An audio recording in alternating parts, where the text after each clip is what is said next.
The following is a presentation of the Eagles Sports Network.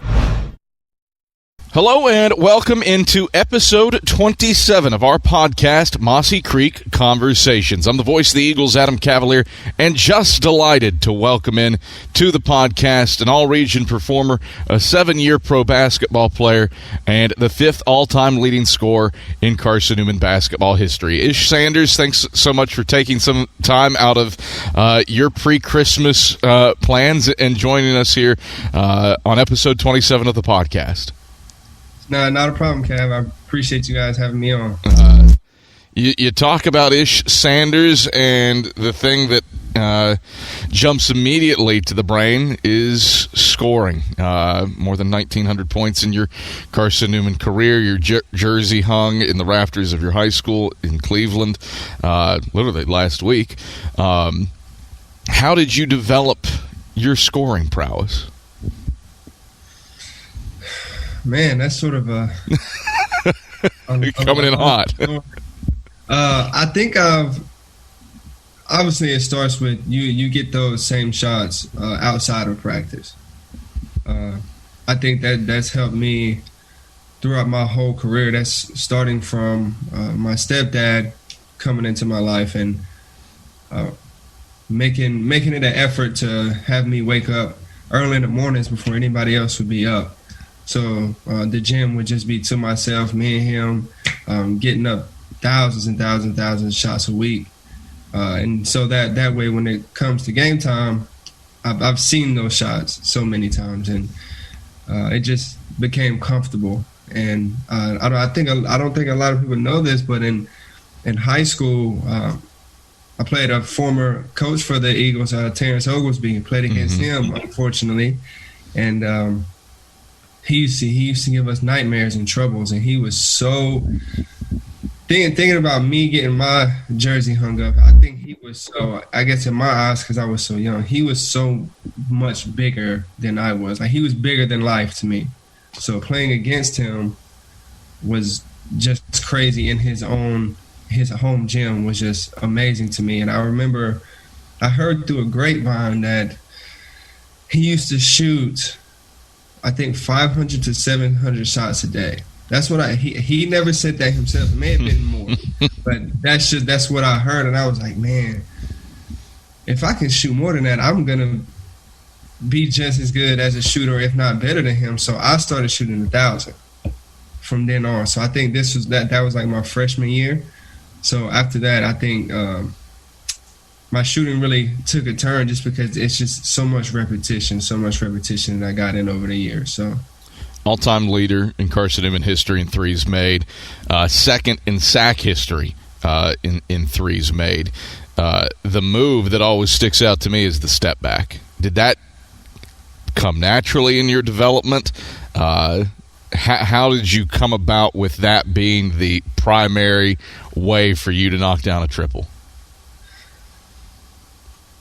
I was always a really, really good catch and shoot shooter. And as I've moved up in leagues in college and middle school and high school, just going through those different forms of athleticism and competitiveness, I've had to find new ways to, one, get my shot off, and two, be effective doing it. And my shot was never really, really quick. So I had to find ways to create that space where there's the slightest space, and I always think if I get it out of my hands clean, I think it's going in. So I think my high school coach, Coach McCowan, really pushed me to develop more than just catch and shoot. So really off the ball, dribbling. And once I got sort of confident in doing that, there wasn't really a move that I wanted to be my go-to. Obviously, I've done it more times than I have, because I really don't want anybody to have to pinpoint, okay, once he does this, he's going to do this. But the step back is a very, very comfortable move to me. So I think I just developed that over time, just trying to put new things in my game rather than just to be a stationary shooter. So, break down how you made your way to Carson-Newman. Carson-Newman basketball at the time of your recruitment wasn't exactly the nationally recognized name that it is today, where it's been to 4 NCAA tournaments in the last decade. What made you make the move to Mossy Creek out of Cleveland? Well, despite what anybody would think after watching me and following me over these years, there wasn't really many options coming out of high school, whether various reasons. It's not important now, but it was really, I think I spoke to, because at this point, Coach Shane Williams, he wasn't there yet at this point. And I forgot what school he was with. He's going to be mad if he listens to this. He was with another school. And he actually came up to me after the game of one of those and on a recruiting type thing and had a conversation with me. But after that, I didn't hear from him. And obviously Lee University in Cleveland, they've always shown a lot of interest through my freshman year, through my senior year. And I think it was after the sub-state game. We lost in sub-state, and we were at home. I want to say 2-3 weeks later, we were at home, and Dale Clayton came to my house. One, it was big for me because I'm like, how do you even know where I live at?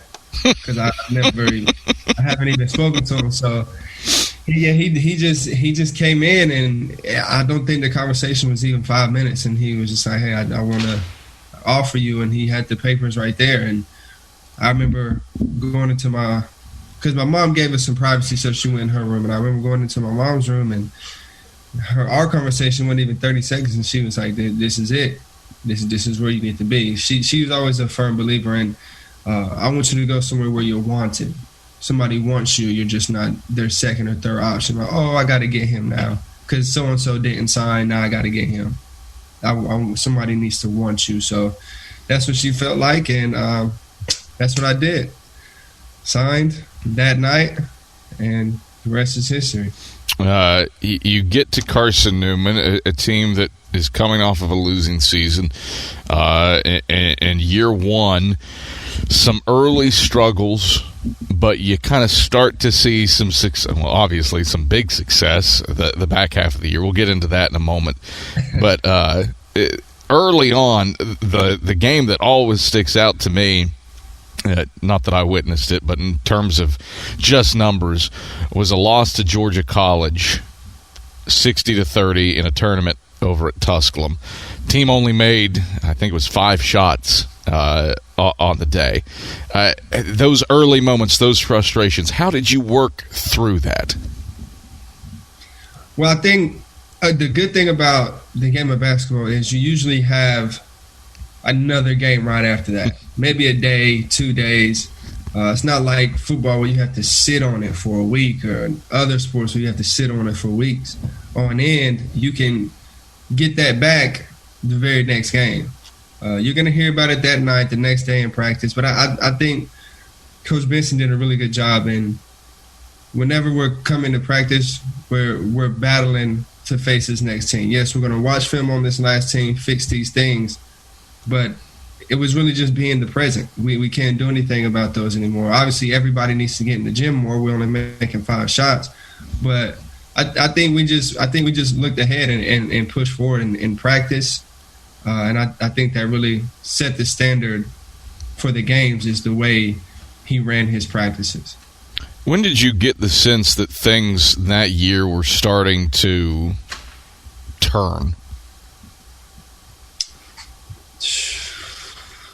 I think it's going to sound a little biased, but I think it's after Christmas break.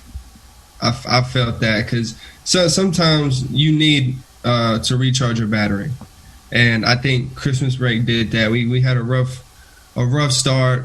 Had a rough season, but had a rough start altogether, and I think people going home, going their separate ways, going to see family if they could travel there or not, and I think just to reset and reboot and then come back and you're ready to work. And those next few games after Christmas break, I think really set the standard and the tone for the rest of the year.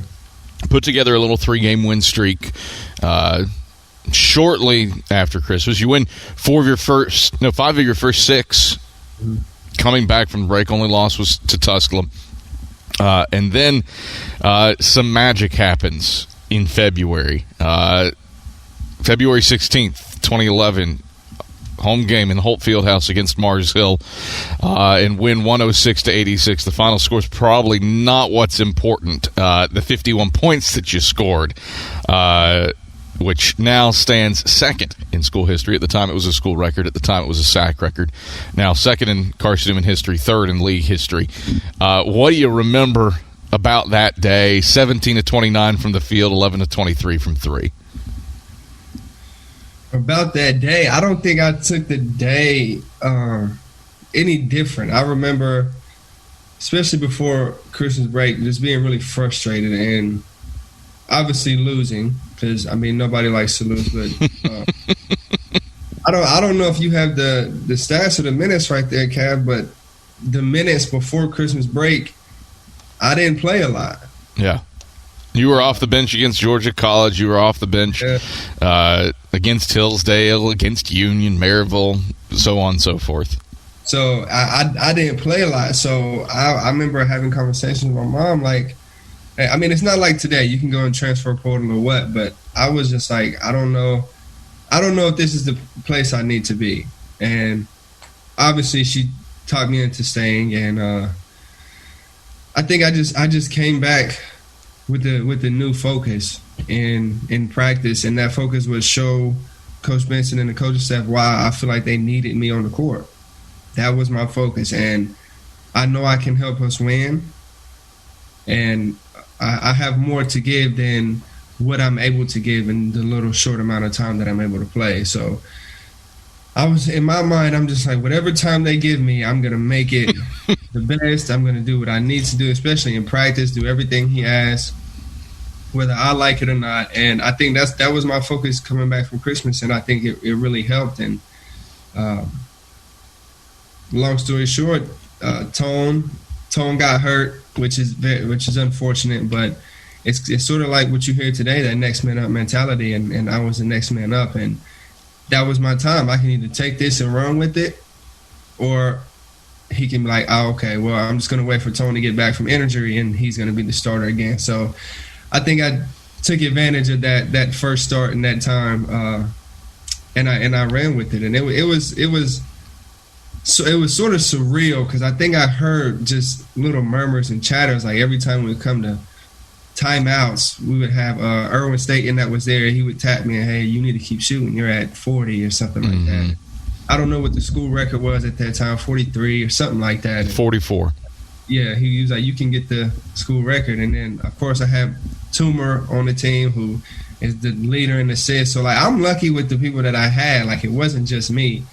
And, they would just tap me like, hey, shoot it. Next time, you don't even worry about passing. Shoot it. So I'm in my head, I'm like, something might be going on. I don't know what it is. And then all of a sudden you hear, I think on the film, you can hear Coach Benson like, shoot, like every time, get it to Ish, go get it, Ish. Like, it's just listening to that. I'm like, I guess I didn't notice it just being on the court. And and then I think towards the end, you can either hear the Morris coach saying, just let him shoot. Like, he's been shooting all night, just let him shoot. I think you can hear him saying that. And towards the end, I think I know, like, that I was doing something special, but I never knew. I didn't know the point total. I didn't know it was 51. Did you had 22 at the half? Did you have a sense that, all right, this is a good game, I'm feeling it, or was it really just kind of going with the flow and things were happening?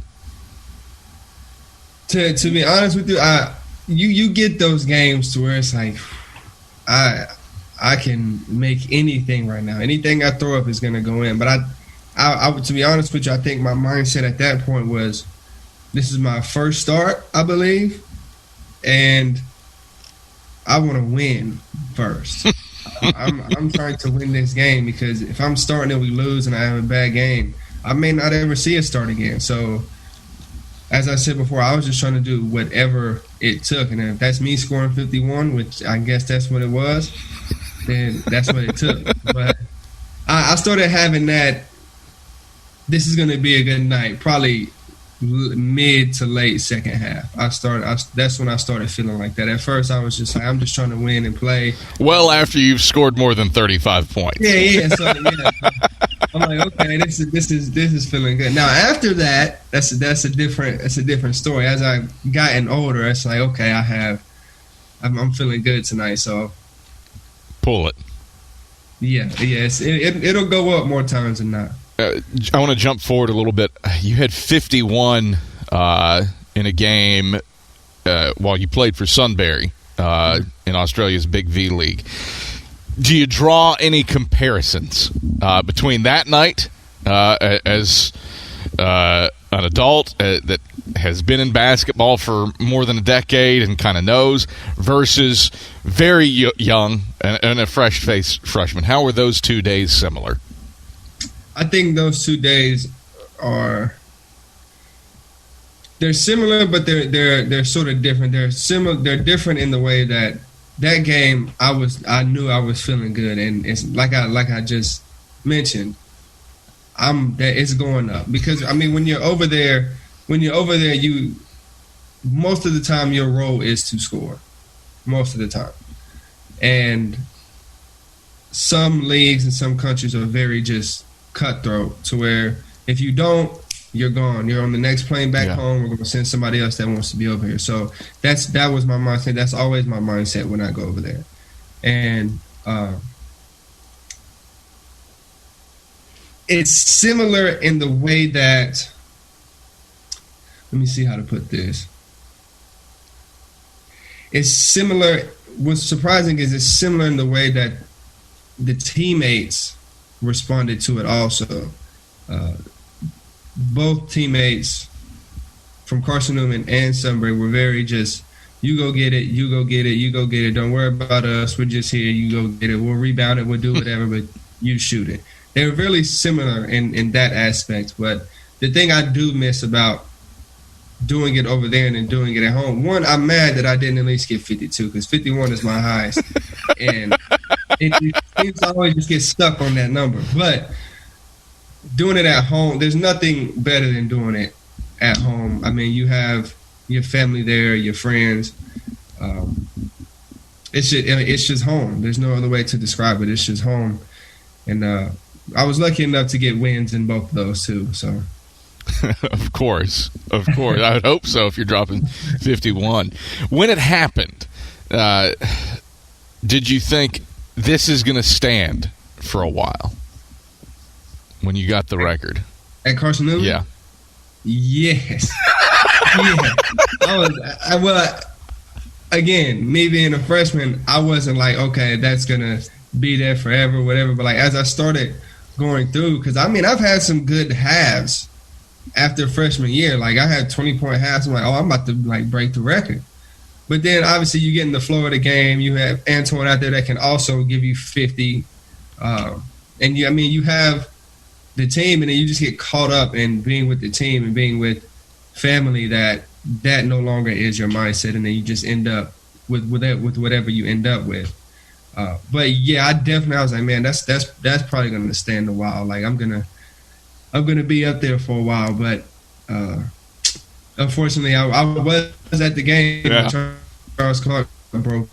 I was like, man, maybe if I went here, he wouldn't have done it. But Coach Vincent did that on purpose, too, because he could have took him out the game.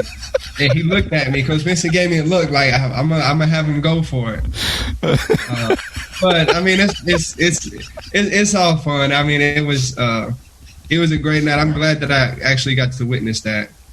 Kind of serendipitous, too. I mean, you think about the scoring that has come through Carson-Newman.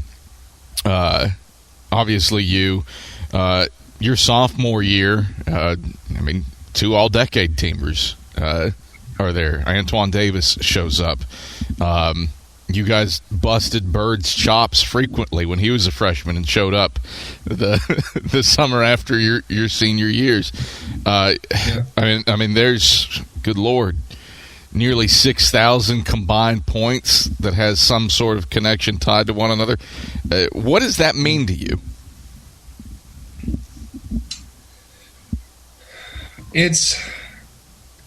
I've always looked at the game of basketball as long as I'm playing.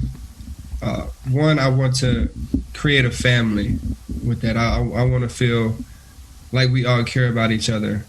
And two, I just want to be able to maybe touch or influence or help one person is okay to me. Whether that one person has just came to watch me and has gotten inspired, or I have actually worked with this person, played against this person, helped this person in any way. That's my goal. That's what I think I'm here to do and I'm here for. And if Clark even mentions that, because to be honest with you, those were some beat downs. They were some beat downs, and I think he was a little frustrated. I think I remember talking to Coach Benson, and he was like, what are you guys doing to him? And we're just like, we're just playing them 2-on-2, 1-on-1, playing basketball. And I mean, obviously, Antoine's not going to give anybody no breaks or anything. He's going to go full throttle 100%. He don't care if you're 12 years old. He's going to do the same thing. So me seeing that, I'm like, well, I'm going to do the same thing because that's the only way he's going to learn. But I think he was obviously freshman coming in, or I've got recruited. I'm going to start. I'm the best player, whatever. But once you get there, you start playing against these men, you start to see that, man, I got some work to do. And I think that's what he noticed, which I think it helped because he was going crazy as a freshman. And then even after as a sophomore. So I think him actually seeing us and playing against us got him prepared for the level. I would say it was probably similar to you as well. Charles Clark, his freshman year, especially the first semester of his freshman year, was not the Charles Clark that carried Carson-Newman to an NCAA tournament berth. His senior year, much like Ish Sanders against Georgia College, is not what Ish Sanders drilling a game-winning three in R.J. McClure's eye in 2012 became. You think about Bird and obviously the connection there, but for your era of Carson-Newman basketball, there's a name that you are tied to forever and ever, amen, and that's Antoine Davis. Your sophomore year, you literally had the same number of points, 487 apiece. What did his arrival on campus do for you and do for this men's basketball program over the final 3 years of your career here? Man, Antoine, we could literally just have a whole 50-minute conversation about Antoine, to be honest with you. Man, he was such a – he's quiet, but on the court he's loud. And that doesn't necessarily mean he's talking or anything. His game is very loud, and it's just smooth to where you like, man, what did Antoine have? Probably like 18, 19. Now he had like 31. Wait, what? When did he – and that's just how he was. And then he'll have 31, and then he'll end up with 10, 11 rebounds. Like, Antoine, where did you get out? Where is this coming from?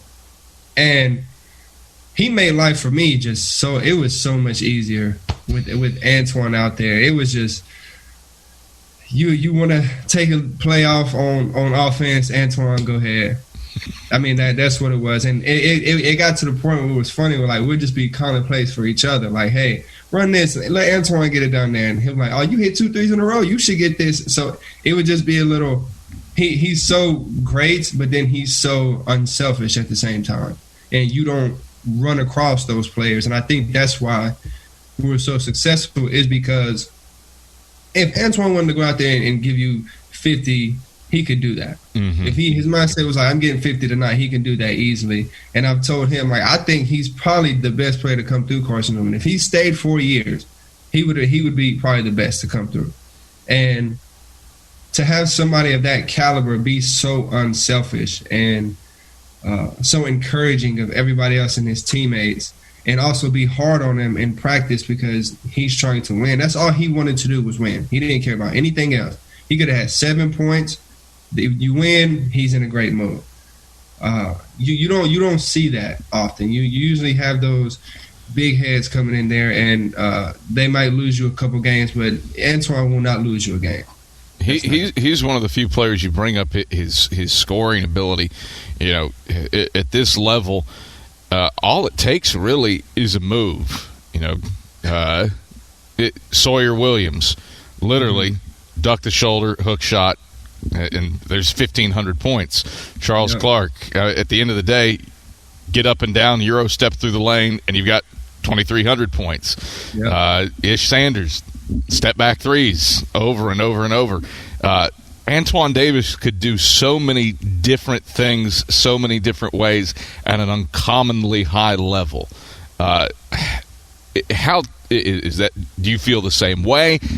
And what, if you do, what did that do for this team having that versatility offensively on the floor? I feel the exact same way. He's so versatile. He's not one of those players that if you walk into a gym and you see him working out, you're like, okay, he's serious. You catch him in a game, it's like, wow. And like I said, it's just so smooth. And then, because you got me, I'm from the outside. Like, I can do whatever it is from the outside, and I can go off the dribble, but Antoine can go off the dribble outside, post you up. If you're smaller, he's going to post you up and he's going to beat you down. And being that versatile, the plays you can run for that person grow. So you have so many plays and so many things you can do off of those plays.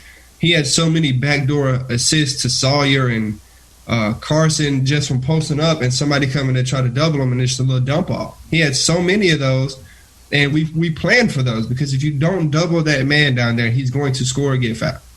We know that.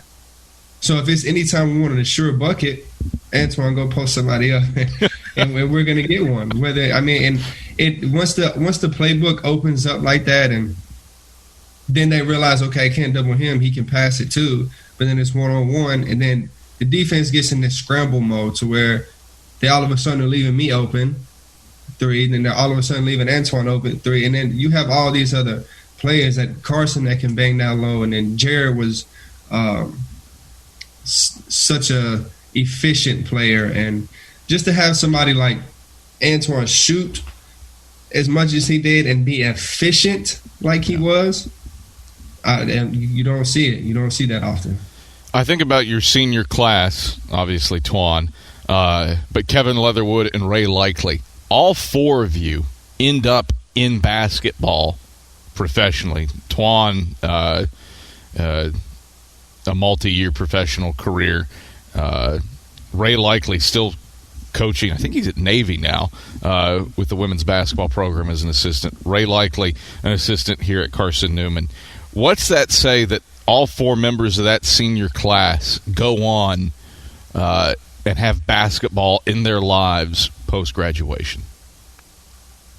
I think that says a lot about, one, Coach Benson and the impact him and both Coach Williams have on the game, and 2, just the special love that us as a group had for the game of basketball. And I think a lot of that, because when Coach Benson is coaching you and you have him and the dog like Shane Williams, and especially early on, it's two pit bulls out there. You're either going to, it's 2 extremes. There's no in between. You're either going to love the game or you're going to hate it. And a lot of people from freshman year weren't there after freshman year, because it was two extremes that after that freshman year, I forgot how many players we had, but we didn't have many, and all of us stayed. So that shows you, obviously Antoine didn't get to witness that, but me, Kevin Leatherwood, Ray, we all stayed.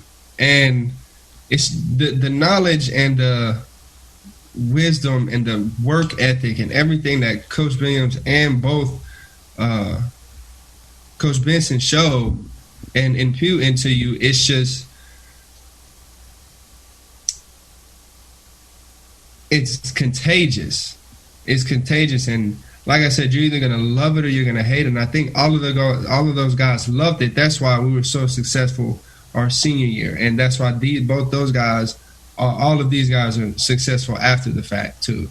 And I think the only thing that might have stopped Antoine, because he could still be playing, is his family, which is understandable, and beautiful family, by the way. And I think actually all three of them have family. So yeah. I mean, yeah, it's just a testament to the knowledge and everything that Coach Benson has instilled in us and instilled in me. You talked about kind of the success and the tide turning to your senior year. Started happening your sophomore year. Beat LMU twice when the Rail Splitters were top 10 in the country. Once when they were top 3. Where did the mentality to pull that off come from after you finished 5 games below 500 as a freshman and turned things around for a above 500 season as a sophomore with some, let's face it, real signature wins? Mm-hmm. Well, I think it starts with the people that Coach Benson has brought in. Like I said, a lot of people weren't there, so he had to bring in some guys that he felt would help this program, not even athletically, but just mentally and just being around the players as a family and as a team. He had to trust those guys to do that, and I think that's exactly what he did. And to beat a team like LMU, that you have to beat them in order to be successful further on, because you're going to have to run into them at some point. And unfortunately, we ran into them first round of the tournament. So, and it's hard to beat a team twice or even 3 times in a year. And they're always that team. They just reload and reload and reload. And obviously, when you get those wins, it really builds this confidence around your team that, man, we're beating top teams in the country. Why can't we do this all the time? And it's just the thing of being consistent. We just had to be consistent, and once we got that consistency down, we were able to be successful. What pride do you take in taking the program from a few straight losing seasons to its first NCAA tournament berth in more than a decade, your senior year? It's a really good feeling. Obviously, when you look at it, you want to go further rather than just to get there. Obviously, to get there is a blessing, and it's just you have to have a lot of hard work, determination, and luck, too. We're very lucky we didn't have really any season-ending injuries. We didn't have anything. And when you say that, obviously back then when you're playing, you don't really think about that's what that is. It's like, wow, we made it. Okay, let's win. Now that you think about it, it's the first one in so many years. It's very humbling and it's very special, but it's not, as you know, and everyone who's been around Carson-Newman for years, it's not a Itch Sanders thing. It's a Coach Benson thing, and it's an Antoine Davis thing, a Ray Likely, Kevin Leatherwood, Marcellus. We had Cody Henniger on there, like Carson. I played with some 1,000-point scorers, like, so it's not. It was never just the Itch Sanders show, regardless of what anything says. But I was very lucky and very fortunate to play for a coach of that caliber and to play with some teammates of that caliber also. Outside of the 51-point school record game against Mars Hill, is there another game that sticks out that's special to you?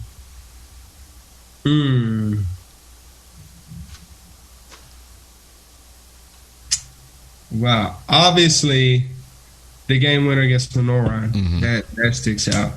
And, senior night at Queens, that sticks out to me. 190-75, just for the record, for context. What was it? 190-75, just for the record, just for context. And I think it was Lenore Ryan, because I remember Coach Benson challenged me and Antoine, because me and Antoine had never scored over 20 against them or something like that. And he was really on us that week of practice. Like, you guys can't score. You can't even score 20 on them. Like, and so me and Antoine really took that personal. And I believe we both did. Your senior year in Holt? I think it's senior year in Holt, yeah. I think we both did. And I think I did the first half, actually. I've got to fact check this real quick. Yeah, fact check it. Oh, you had 30. Twan had 20. Yeah, so I think, we both did. So and you had 20 on the button in the first half, 10 of 10 at the stripe. So yeah, I think I think that's just sort of a funny story that when he challenged both of us, we stood up to it, which I never even really knew that we never scored 20 on Lenore Ryan. That was never really all I remember about those early matchups against LR when John Lentz was the head coach. Defensive rock fights, nobody could score. You were gonna be in a 56-53 type offense leaves the building, grind it out type slog between the zone and whatever John Lentz was doing at LR. Did you have a favorite opponent or place to play, or did it matter? Place to play? There's nothing like playing at home. I can tell you that. There's nothing like playing at Holt Fieldhouse. But other than that, I'm trying to even remember. Obviously, you like going to LMU. You like that. You just like that atmosphere, and whether that's at home or away. Obviously, my favorite opponent would probably be LMU, but I love playing Queens.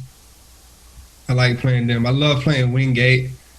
Just aggressive, and they're sort of that dog fight too. Mm-hmm. Just a little more athletic than Lenore Ryan was. I think those would be my top three. You finish your career and take a nice circuitous route around the globe for your professional career. Let's see, Kosovo, Spain, Serbia, and then the bulk of your time is spent in Australia. When you were coming out before, having a 7-year professional career, did you have a sense, hey, this is where I've got to go, or was it go where the opportunity was? When I came out, it was go where the opportunity was. So young, getting with an agent, and obviously that's what you want to do. Being that young, but you don't know everything that it entails. And the first few years was a wake up call. And like I've said, in order to get there, it's a lot of dedication. You have to be dedicated to it. A lot of hard work, and you have to be lucky. And thank God that no serious injuries have happened to me, that I'm lucky enough to continue to play, and lucky enough to have a wife now who supports that, because you're gone so much of the time. And I'm very lucky to have that support system, because not many have that. And it's. Go ahead, sorry. No, you were cutting off, but you were still going. It was an internet issue on my end. Go ahead. Oh no. No, I'm lucky enough to have the people in my life that help me do this and motivate me to do this. And leaving my wife for so long, years on years, it's really tough on us sometimes, tough on her especially. But her being the strong woman she is and the dedicated woman she is to me, and I think that really helps me whenever I'm over there. And like I said, the first few years, it's a wake up call, man. You're over there and you don't have no family, no friends. If you're lucky, you might speak the language. And so you have to learn, you have to be what Coach Benson always used to say, you have to be comfortable being uncomfortable. And you're very uncomfortable. And I never knew, he meant uncomfortable in basketball situations. Like, nobody likes being pressed, trapped, or whatever. But this became real life to me, to where I'm over there and I'm uncomfortable. And it starts to creep in your head like, man, do I really want to do this, or did I just want to do this when everybody knew who I was and everybody loved me? And I think me having to get over that hurdle and that hump was a big deal for me. And I think my resurgence was my first year in Australia in 2016, where I was, okay, I can really do this. And I think from then on, I think things have taken off for me. We'll go back to Australia in a moment. I want to focus on the family side of things. You're married to a former women's basketball player here, Shantae Sanders, now Shantae Marcus, when she was in the orange and blue. How much does the fact that she played help that? Oh, I honestly want to say it's probably helped a good 95%, because she knows, one, what it takes, and she knows. Because for me, I think I'm crazy, Cav. For real, I think, and I think a lot of it's because I was around two pit bulls. When you're around two pit bulls like Shane Williams and Coach Benson, you start to become one. And I think it's made me crazy. It's made me crazy. But I'm just and like I said, it helps like 95%, because she knows what I do daily. And the work that I put in daily, how much I absolutely love doing it. And if it's a rest day, which I never used to believe in, if it's a rest day, I'm frustrated because I haven't touched the court. I didn't touch a ball. Like, it's frustrating. And I think she has really sort of mellowed me out to where it's okay that you're not touching the ball every day. And her, and also being overseas, have really made me value family and value my wife. And her, because she used to be a rebounder for me for the longest before I started getting trainers. So she would be there rebounding those 1,000 shots. She would be there rebounding those 500 to 700 shots a day. 5 a.m, she would be there before work. Like, somebody who didn't play basketball probably would never do that. They probably don't even know how to throw a pass. So, you know what I'm saying? So I'm extremely, extremely lucky to have somebody like that in my corner every single day. That, look, if you don't have nobody to do it, I probably don't want to do it, but I'm going to come do it anyway. And like I said, there's not a lot of people that have that. So your first 2 seasons overseas were in Slovakia and Kosovo.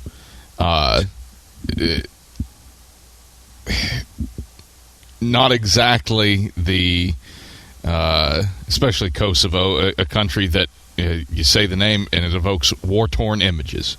What was it like going to play basketball, at least perceptually, for probably folks across the pond here, that you say the name Kosovo and you're going to come up with not basketball but conflict, and yet you're trying to play a sport in that? I think both of those places were the hardest that I've had to endure in my basketball career. And I credit a lot of that to being young. And those are my first 2 years of playing basketball. And those are my first 2 experiences. Like, I haven't even gotten a good experience in yet before reaching these. Those are just like my first 2 off the bat. And like I said, I'll go wherever. Send me there. I just want to play. That's what it was. But then when you get there, it's like, man, like, I imagine this. I imagine going here, like, we walked to the stadium. There was no cars. Walk back, cold or not, snowing or not, you're walking. It's just different things that you would expect to have that you don't. And it really makes you, when you come home, value these things that you have, because for the first month in Kosovo, I didn't have Wi-Fi. So the first month, it's like there's no FaceTime, no Skype, no anything. And that's what me and my wife live on now is Skype.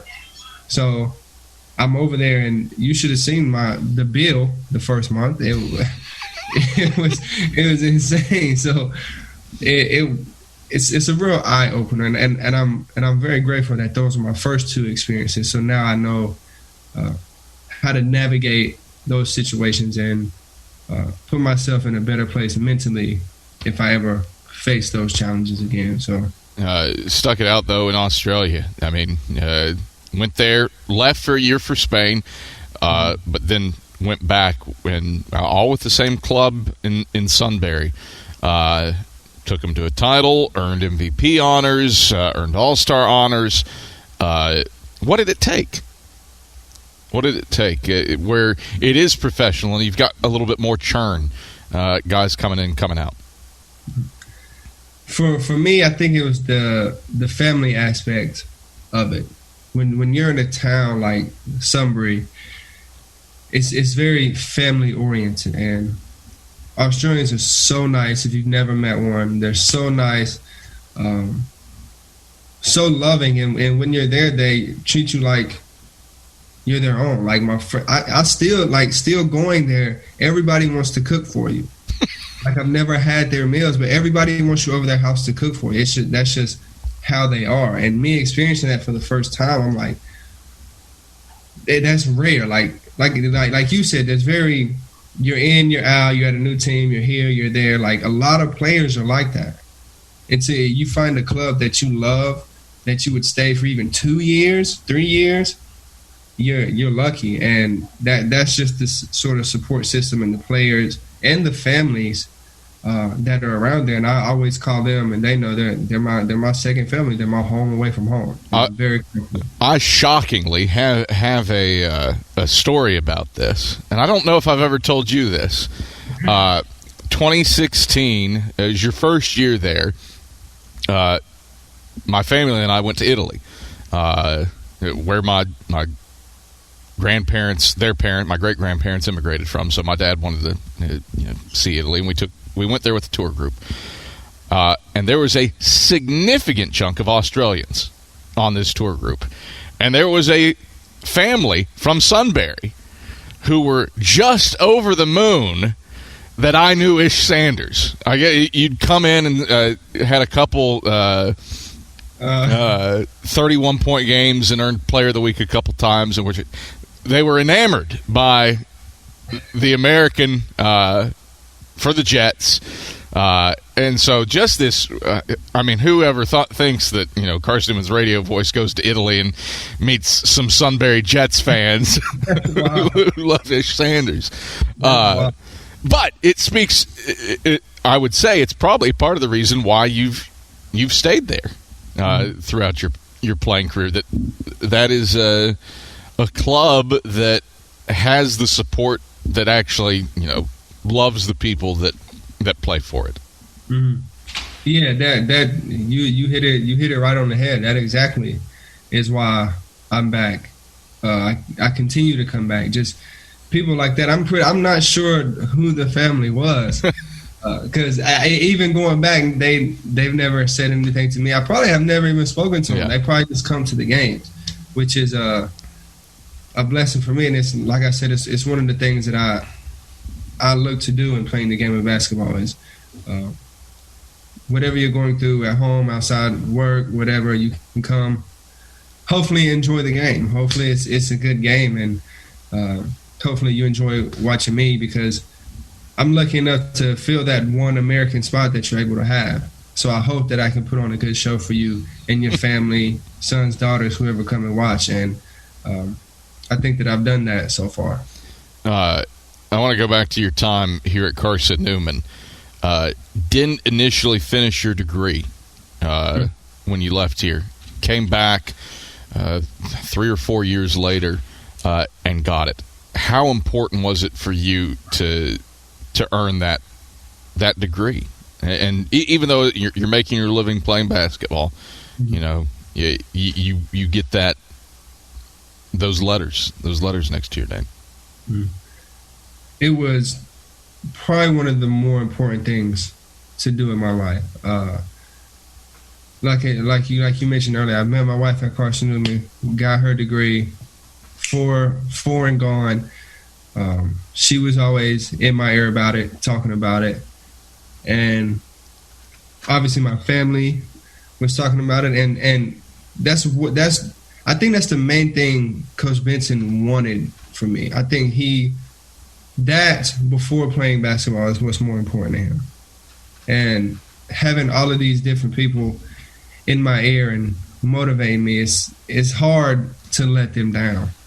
And I went back. I think it was before I went to Spain, actually. I think 2017,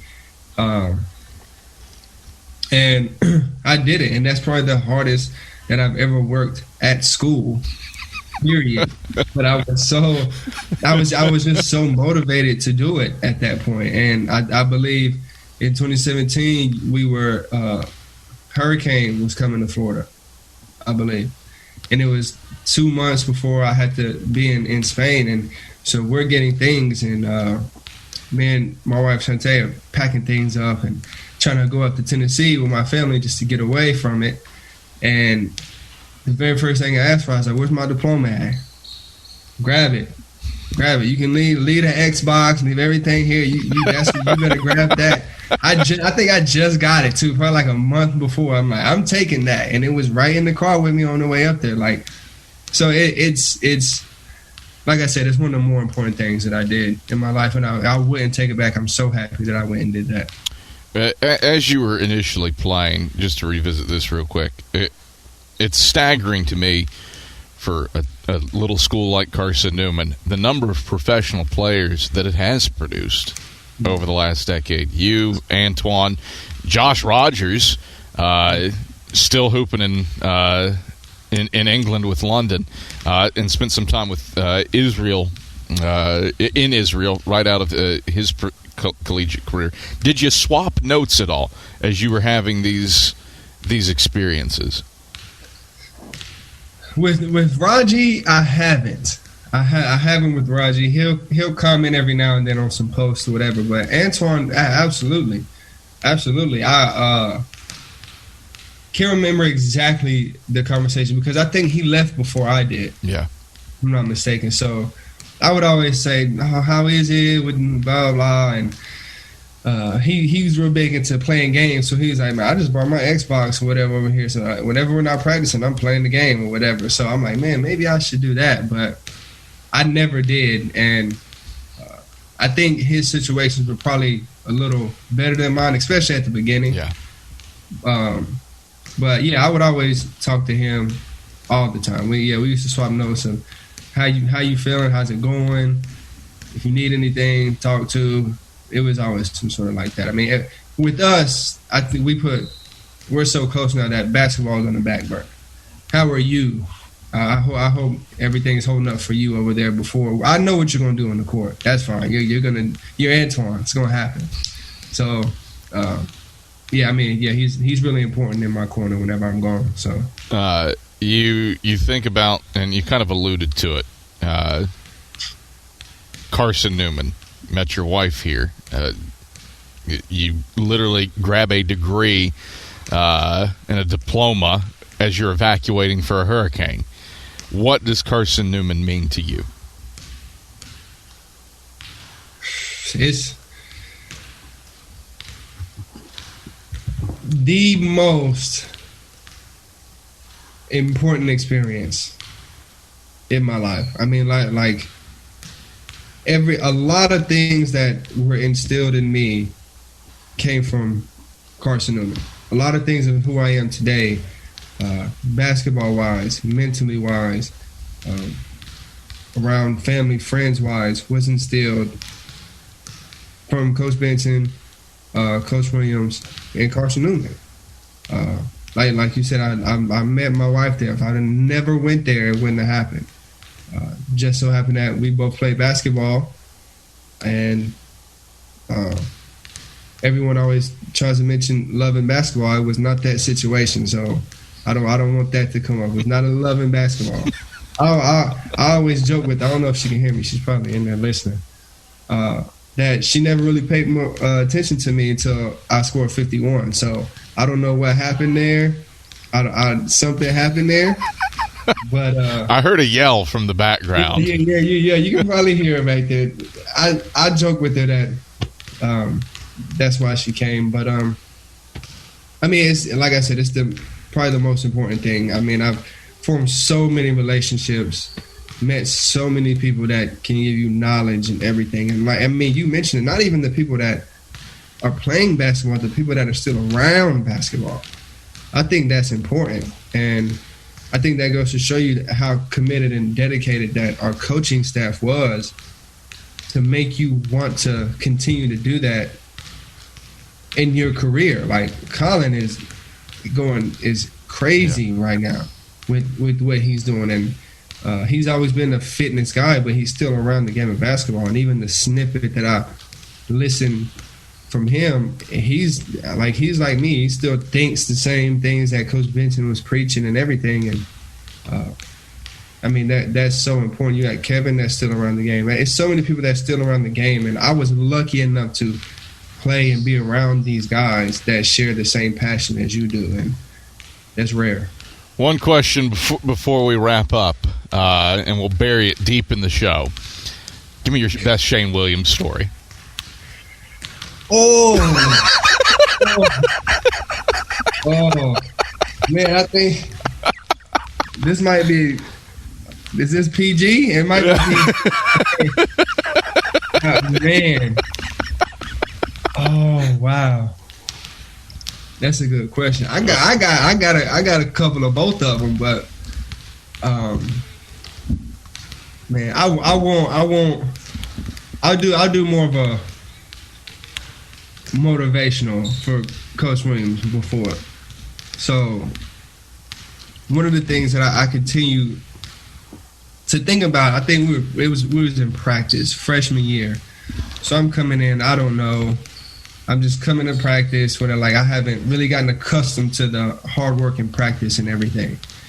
And they sort of stopped practice in the way that they did a lot. And it was obviously I'm gonna censor everything, so it's not gonna be as hype as it was. But it's basically like you guys are here to do two things: play basketball and get your degree, nothing else. And you guys are here in practice like you deserve this. Like you're just here. You got a full ride. I'm fine. I'm just gonna skip up and down the court. I'm just gonna play. Like it doesn't matter. And there are some men who already have children at this point in college, or they come from somewhere where them being there, they can't go back, or it's going to be two things: jail or dead. We're fortunate enough to not have that be our situation. We need to take advantage of the situation that we have, because once you run into these guys on the court, they're going to tear your face off, because that's what they're thinking. I have kids at home. I don't have no time to be playing around with people out here.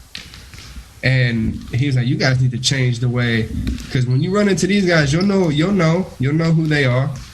And I think ever since then, I'm like, I never thought about it like that, especially being 18 years old coming in. I never thought about it like that, and that's how I think about it. And I think that's helped me, especially on the competitive side, be as competitive as I am today. So. Ish, pleasure as always. Thanks for joining us and reminiscing on your times here at the banks of Mossy Creek. Yeah, it's always good to reminisce. I appreciate you for having me, Cav. That is Carson-Newman's 5th all-time leading scorer and an all-region performer, Ish Sanders. I'm the voice of the Eagles, Adam Cavalier. This has been another Mossy Creek Conversation. Thanks for joining us.